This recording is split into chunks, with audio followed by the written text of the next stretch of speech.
구독과 좋아요 그리고 댓글까지 남겨주신다면 매우 감사하겠습니다. 안녕하십니까, 정곰전자의 정곰입니다. 나름 괜찮다고 평가를 하면서도 딱히 사기는 꺼려지는 PC, 당연히 성능 이슈가 있을 수밖에 없는 바로 그 녀석 맥 미니에 대한 리뷰입니다.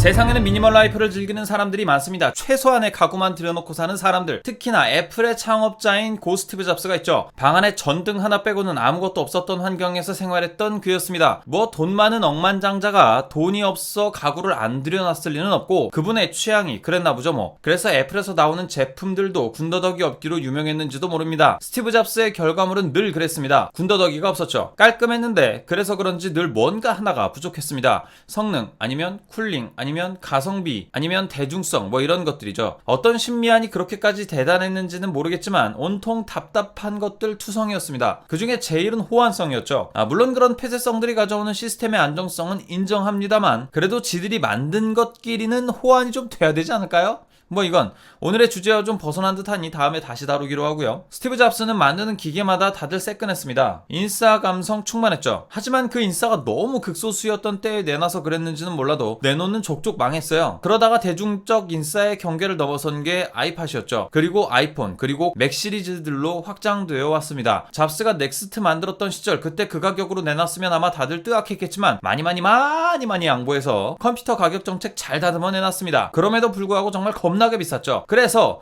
여러가지 배제하고 정말 작은 컴퓨터, 그러니까 미니멀 라이프의 방점을 찍는 컴퓨터를 내놓게 됩니다. 가격도 미니멀, 성능도 미니멀이었죠. 애플이 내놓는 컴퓨터 중에서는 말이에요, 바로 맥미니라는 미니 PC입니다. 자, 여기서 잠깐 미니 PC에 대해서 이야기할 필요가 있을 것 같네요. 미니 PC 하면 소형화된 PC가 먼저 떠오릅니다. 그중 넷북이라는 이상한 녀석이 있었죠. 단순한 문서, 이미지 작업도 버벅거리는 최악의 노트북이었어요. 당연히 하드디스크를 사용했고 저가다 보니 낮은 성능의 하드웨어가 들어갔습니다. 아톰이나 셀러론 프로세서가 들어가 정말 엉망진창이었어요. 이걸 컴퓨터라고 쓸 수 있긴 한 거냐라고 반문을 해야 할 정도로 정말 엄청난 녀석이었습니다. 미니 PC 역시 이 넷북이라는 녀석과 그 특성을 함께하는 종류였어요. 애플의 경우 2005년 스티브 잡스가 맥미니의 원형을 발표했습니다. 미니 PC의 시장은 맥미니 이전 카플레이나 가정용 홈시어터 컴퓨터 정도로 흐지부지하다가 맥미니 출시로 전환점을 맞이하게 되죠.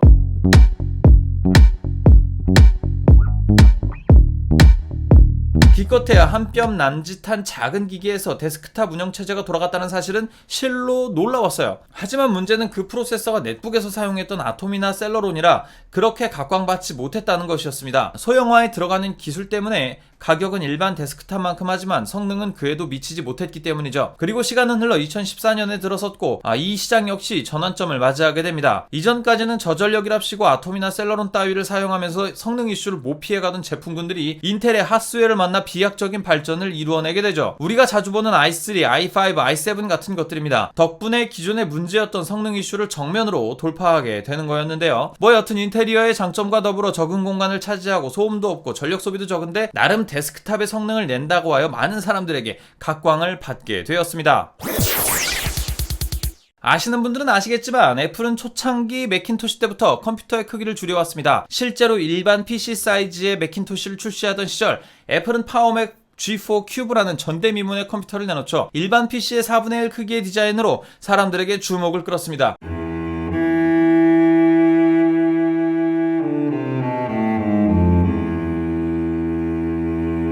하지만 애플은 이렇게 축적해온 컴퓨터 설계 기술을 기반으로 현재의 신형 아이맥과 맥 미니로 발전을 하게 됩니다. 사실은 반신반의했어요. 맥 미니는 미니 PC이며 인테리어적 관점에서만 좀 효과적인 PC가 아닌가라고 생각을 했었어요. 그리고 가성비만 뛰어나지 성능은 뭐 그닥 어디까지나 이 가성비는 맥 시리즈에서만 얘기하는 거예요. 2014년형 맥 미니의 경우도 마찬가지로 디스크 방식의 하드가 들어가 부팅도 느리고 시스템도 느렸습니다. 물론 선택사항으로 SSD를 장착할 수도 있었지만 아시다시피 맥의 악마스러운 추가 가격 때문에 손길을 끊게 만들기 충분했죠. 옵션 한두 개 업그레이드하면 데스크탑 PC의 가격을 훨씬 뛰어넘게 됩니다. 이 역시 애플이 자주 타이틀을 거머쥐는 예쁜 쓰레기의 범주에 들게 되는 경향은 있었죠. 그런데 이것이 모하비로 업그레이드되고 CPU 공정이 점점 미세해지면서 상당히 좋은 맥미니를 내놓게 되는 결과를 가져오게 되었죠. 이래저래 고사양의 CPU를 탑재하고 최소한의 공간만을 차지하며 최소한의 쿨링 시스템으로 워크스테이션의 냄새 정도는 풍길 수 있을 만한 녀석이 만들어졌다는 겁니다. 바로 맥미니 2018년형입니다. 여러모로 가히 완성형이라고 불려도 아쉽지 않을 것으로 보이네요. 제가 맥미니를 이렇게 딥하게 다루는 이유는 사실 정말 놀라워서 그래요.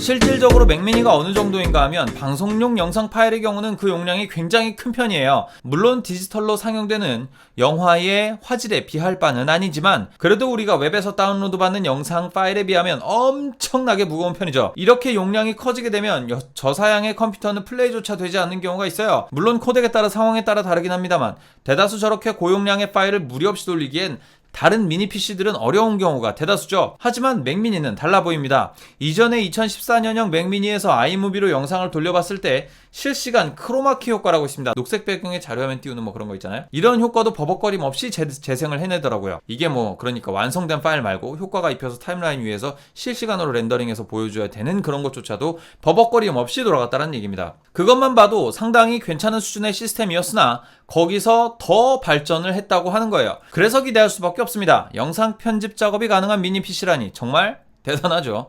타워형 PC 아니면 영상 작업을 할 엄두를 못 냈는데 이제는 별다른 부담 없이 이 미니 PC에서 영상 편집 프로그램을 돌릴 수 있게 되었다는 겁니다. 심지어 가격도 착하죠. 106만원이면 아이폰 XR 128기가와 맞먹는 금액입니다. 맥이 휴대폰 가격이 된 것이죠.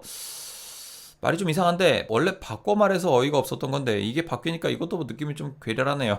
확실히 맥 계열에서 나오는 컴퓨터 중에 쓸만한 녀석 중에 이 정도 가격으로 나온 PC는 처음인 듯 하네요. 결론입니다. 예쁘고 비싼 과시용 컴퓨터, 예쁜 쓰레기통 등의 오명을 짊어지고 온 애플입니다. 하지만 그 오명을 자신의 캐릭터화해서 휴대폰에까지 가격으로 미친 짓을 서슴지 않고 있는 이 시기에 최소한 영상 작업자들에게는 혜자스러운 가격으로 출시된 맥미니, 아직 써보지 못했고 구매해보지 못했지만 최소한 조만간 구매각 보고 있는 저로서는 상당히 기대되는 녀석이 아닐 수가 없네요. 이제서야 눈탱이 제대로 쳐맞고 꼬리 내리고 있는 애플이 점점 대중들에게 어필할 수 있는 기기를 하나둘 내어놓고 있는 것 같아 마음이 뿌듯합니다. 맥미니의 상태를 보니 아마도 2019년에 애플은 가격에서 타협점을 찾고 성능에서 최대한의 시너지를 내주지 않을까 하는 기대를 가져봅니다. 여기까지 정검전자의 정검이었습니다.